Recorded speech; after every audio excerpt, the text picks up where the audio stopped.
എവിടെ പോണു? ഞാൻ പുറത്തേക്കാണ്. ആ ഇല്ല, കൂട്ടിട്ട് എവിടെ പോണു? എടാ മഴയല്ലേ, പിന്നെ കൂട്ടിട്ടുണ്ട്. മഴയാണ്, കൂട്ടിടണം. പക്ഷെ കാറിലെന്തിനാ കൂട്ട്? ഇതിനിടക്ക് കടയിൽ പോയാലും കണ്ടൊരു ആഗ്രഹം തോന്നി വാങ്ങിയതാ. പിന്നെ എല്ലാരും ഇതൊക്കെ ഇട്ട് ട്രെൻഡ് ചെയ്യുന്നു, പിന്നെ എനക്കും കൂടെ ഒന്ന്. അങ്ങനെ ഓക്കേ, അതിന് പോയിട്ട് വാ. ഞങ്ങൾ പോയിട്ട് വരാം.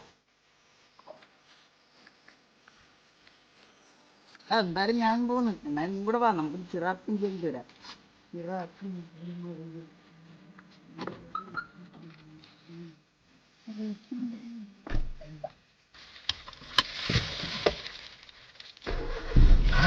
ഫുൾ ചാർജായി.